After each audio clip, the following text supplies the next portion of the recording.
বৃষ্টি ভেজা দিন দিনের পারিবারিক চ্যানেল। তো চলো আজকের দিনটাকে এখান থেকে স্টার্ট করছি। আমি সকালবেলায় উঠে পড়ানো ছিল, পড়িয়ে সরিয়ে নিলাম। বৃষ্টি তো অনবরত হয়ে যাচ্ছে কাল থেকে, এখন আপাতত একটু থেমেছে, কিন্তু চারিদিকে জলে জল একদম।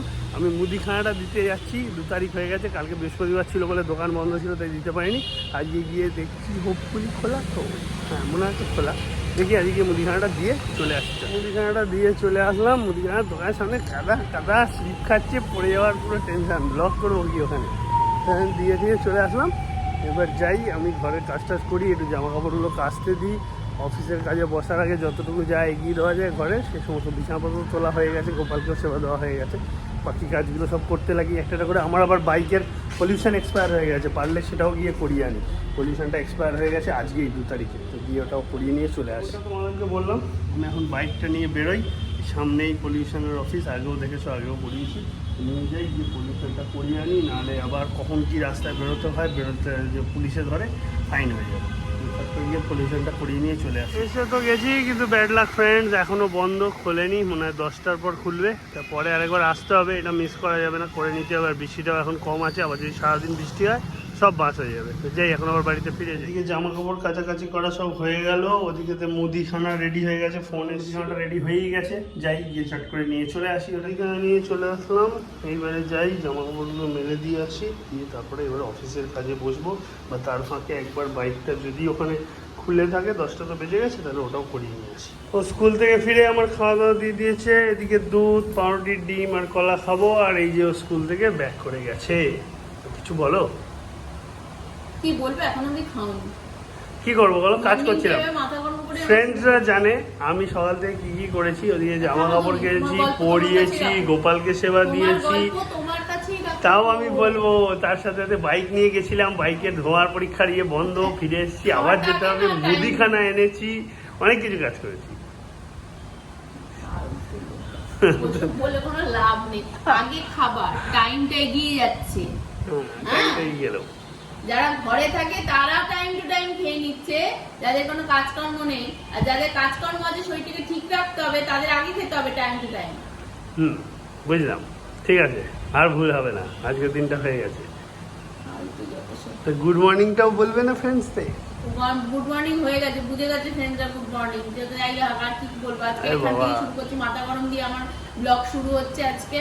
নিশ্চয়ই তোমরা সকালে ভালো আছো, সুস্থ আছো। আর কি বলবো, কিছু বলার নেই।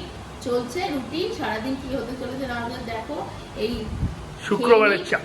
হ্যাঁ, একজন অলরেডি পড়তে চলে এসে, পড়তে আসার সকালে পড়ানো ছিল না, ওর ফোনের মেসেজ দেখেনি। ওদের স্কুলেই আজকে যেতে বলেছে নাকি, যে ড্রেসের মাপ বয়েজে, মধ্যম বয়েজে ড্রেসের মাপ যারা দেয়, তো আমাকে বললো আমি দিয়ে দিয়েছি। তো আমি আর ওই জন্য, ওর মা নাকি ফোন দেখেনি, তাই সকালে পড়তে চলে এসছে। তাই বললাম ঠিক আছে, দেখতে থাকো, আমি আঙ্কেলকে খেতে দিয়ে আসছি। এই হচ্ছে, বাকিরা সব বিকেলেই আসবে। আর আরেকজনের তো আজকে অঙ্ক বিজ্ঞান পরীক্ষা রয়েছে ক্লাস 6-এর, আর বাকিরা সব আসবে। দেখা যাক তখন কি করি না করি। তো পরে তোমাদের সাথে সেগুলো বাকি সব কথা শেয়ার করছি। এখন আপাতত আরেকজন যা মাথা গরম করে দিয়ে, মাথা ঠান্ডা হতে টাইম লাগবে। খেয়ে নাও, খেয়ে আগে উদ্ধার দাও। রান্নার পর্ব কোনো রকমে মিটে গেছে, দেখাচ্ছে তোমাদেরকে আমার বরমশাই উচ্ছে আলু ভাজা। তারপরে আস্তে আস্তে নেক্সট প্লেট তুলছে কলমি শাক। তারপরে যাও যাও নিচের দিকে যাও যাও, হ্যাঁ বেগুন দিয়ে মাছের ঝোল। নেক্সট তাক, আর রিস্ক পাচ্ছে না। আমার সাহায্যটাই লাগলো। লাস্টে হচ্ছে রাতের চিকেন। এটা আপাতত এদিকে রান্নাবান্না হয়ে গেছে। এবার আমাদের তো তোমরা জানো, আর এখানে একটু শশা কাটা রয়েছে, সকালের মনে হয় শাশুড়ি মা খাইনি। বৃষ্টি নামার আগে আমি আরেকবার বাইক নিয়ে বেরোচ্ছি, দেখি যদি ধোঁয়ার পরীক্ষার কেন্দ্রটা খুলে থাকে, তাহলে সেটা করিয়ে নিয়ে চলে আসি। তারপরও ব্যাড লাক, এখনও বন্ধ, মনে হচ্ছে আজকে আর খুলবে না। সো আজকে দূরে কোথাও বাইক নিয়ে যাওয়া যাবে না, কাছাকাছির মধ্যে গেলে আমি যেতে পারি, তার বাইরে আর কিছু না। যাই, বাড়ি রিটার্ন গিয়ে কাজে বসি, আর কি করবো। রান্নার দিকে কিছুটা হয়ে গেছে, সৌম্যদীপও চলে গেল। এখন সৌম্যদীপকে বসিয়েও আবার পড়া করতে দিয়ে, লিখতে দিয়ে, বই জমা দিয়ে আবার একটুখানি রান্নাবান্নাগুলো সারলাম।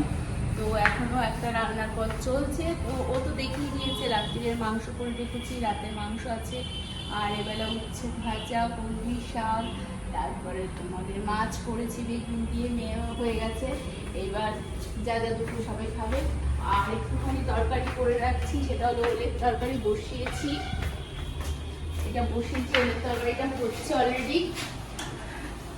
ওই তরকারিটা হচ্ছে অলরেডি, এটা করছি। আর এদিকে আমাদের মাছ রাখা আছে, সেটা করবো। আমি এবার স্নান যাবো, স্নানটা সেরে আসি। এদিকে সব রেডি ফেডি হয়ে গেছে, শাশুড়িমার খাওয়া কমপ্লিট হয়ে গেছে। আর বাকি তোমরা বুঝতেই পারছো এবার খুবই খুবই টায়ার্ড। এবার আমাকে স্নানে যেতেই হবে, মানে আর ভালো লাগছে না। মাকে ফোন করলাম, আমার এক বান্ধবী ফোন করেছিল, তাকে ফোন করলাম। এদিকে ফোনের চার্জ চলে গেছিলো, আবার একটু চার্জ দিলাম। ফোনের ব্যাটারি মোটেই থাকছে না। জাস্ট নিয়ে সবাইকে ফোন করে আমি স্নানে যাবো। আমি কাছ থেকে উঠলাম, দিয়ে চলছে পড়ানো। তার মানে সেই লোকটি হলো সৎ মানুষ, মানে অনেস্টি, তাই তো। এইবার আমি ধর আরেকটা সেন্টেন্স বললাম। আর এদিকে আজকে বাইরের ওয়েদার যদি বলি, বৃষ্টি আপাতত স্টপেজে আছে, আপাতত নেই।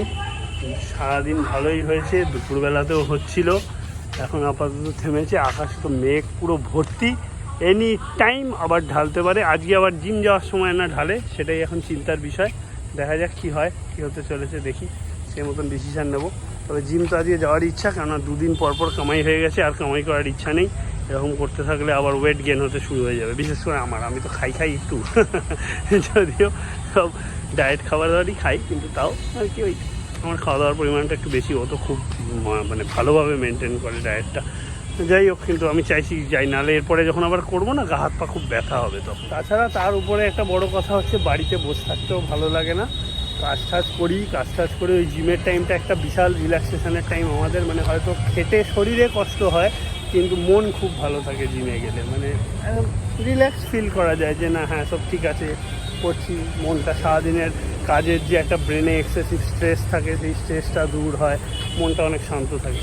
তো এটা একটা খুব ভালো জিনিস হয় জিমেতে গেলে। তো তার জন্য জিমে যাওয়াটা খুব দরকার, আমার পক্ষে তো বটেই, ওর পক্ষেও বটে। ও খুব এনজয় করে জিমে গিয়ে। ওর বিশেষ করে যোগার দিনকে, যোগার সবাই বেশ ভালো, কম বয়সের বেশি বয়সের সব রকম মানুষ ওখানে আসে, তোমরা দেখেছো। কিন্তু সবাই ওকে খুব ভালোবাসে, স্নেহ করে। তারপরে ইয়ার্কি ঠাট্টা হয়, গল্প গুজব হয়, হাসি হয়, যেটা খুব দরকার। আজকালকার দিনে মানুষের জীবন থেকে হাসিটা তো খুব কমে গেছে। স্ট্রেস, টেনশন, কাজ আর পয়সা ইনকাম, এতেই লাইফ শেষ। তো সেটা খুব দরকার। তো সেই জন্যই যাওয়াটা আরও বেশি কাজের। মানে জিমে গেলে ওটা যেন একটা বলতে পারো ক্লাব স্পেস, বা ওইখানে আমাদের বেশ একটা কোয়ালিটি টাইম কাটে জিমেতে, পরিষ্কার কথা। আজকে যাব, যদি না খুব জোর কিছু বৃষ্টি নেমে গিয়ে অঘটন ঘটে, তাহলে অবশ্যই যাবো আজকে। আমরা দুজনে হয়ে গেছি রেডি, আমার কাজ শেষ, ওর পড়ানো শেষ, এখন যাচ্ছি জিমের দিকে। আজকে জিম ছাড়া যাবেই না, যেমনটা তোমাদেরকে বলেছিলাম, তাই না? এখন যাচ্ছি, ভালো করে জিম করে চলে আসি। তারপরে এসে গেছি জিমেতে, এখন দুজনে ট্রেডমিল করছি আপাতত। তারপরে ও কি করবে, আমি আমার এক্সারসাইজগুলো ধরবো।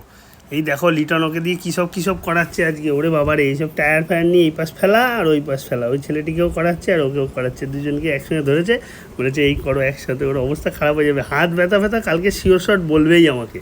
যা করানো শুরু করেছে, এতে হাত ব্যথা হওয়াটা একদম অবভিয়াস ব্যাপার। ওই টায়ারটা কম ভারী না, ওইটা হাতে এসে পড়ছে, আবার সেটাকে তুলে ওপাশে ঠেলা, কোমরেও ব্যথা হবে, হাতেও ব্যথা হবে। আগে যেমন নর্মালি ওকে করাতো, টায়ারটা তুলে ফেলা, আবার তুলে ফেলা, সেটা একরকম জিনিস, কারণ টায়ারটা নিচে পড়ছে। আর এক্ষেত্রে হাতের মধ্যে পুরো লোডটা নিয়ে ট্রান্সফার করা, এটাতে ব্যথা হওয়ার চান্স বেশ ভালোই আছে, এবং এটা অনেক বেশি টাফও এটার থেকে। তো যাই হোক, এখন করাচ্ছে, করতে তো হবেই। জিম থেকে দুজনে ব্যাক করে গেলাম, মুষলধারে বৃষ্টি হচ্ছিল বাইরে। আমি তো ভাবলাম পুরো ভিজে আসতে হবে। জাস্ট মানে পুরো আটকে গেলাম। 10 মিনিটের মতন বিরতি হয়েছে, বিরতি হতেই বাড়ি চলে এসেছি। আসতেই আবার ঝমঝমিয়ে বৃষ্টি শুরু হয়ে গেছে। তো এখন ও রান্নাঘরের দিকে যাক, খাওয়া দাওয়া রেডি করুক, তারপর দুজন মিলে খেতে বসি। রাত্রির হচ্ছে, আজ দেরিও হয়ে গেল, জিম থেকে বেরোতেই প্রায় 9:30 বেজে গেল। আর এই আস্তে আরও দেরি হয়ে গেল। এখন খাওয়া দাওয়া করবো, 10টা বাজতে যায়, তো খাওয়া দাওয়া সারতে হবে। আজ আর ব্লগটাকে বেশি কন্টিনিউ করছি না, ও খাওয়া দাওয়া রেডি করছে, ওকে একটু হেল্প করে দিয়ে এলাম। এখন ও খাওয়া দাওয়া বানাচ্ছে, বানানোর পরে খাওয়া দাওয়ায় বসবো দুজনে, দিয়ে তারপর ঘুমাতে যাবো। আজকে আর ব্লগটা টানছি না, তাই জন্য কাল তোমাদের সাথে দেখা হবে নতুন ব্লগে নতুনভাবে। কালকে ছুটি, পরশু ছুটি, সো একটু হলেও রিল্যাক্সে থাকবো। ঘরোয়া যে এদিক ওদিকার যা কাজ আছে নিজেদের, সেগুলো সারবো, সমস্তটা শেয়ার করবো সারাদিন ধরে। অবশ্যই সাথে থেকো, সঙ্গে থেকো, লাইক শেয়ার কমেন্ট করো, সাবস্ক্রাইব করো, অনেক সাপোর্ট করো প্লিজ। তো চলো, আজকের মতো tata, bye bye, good night.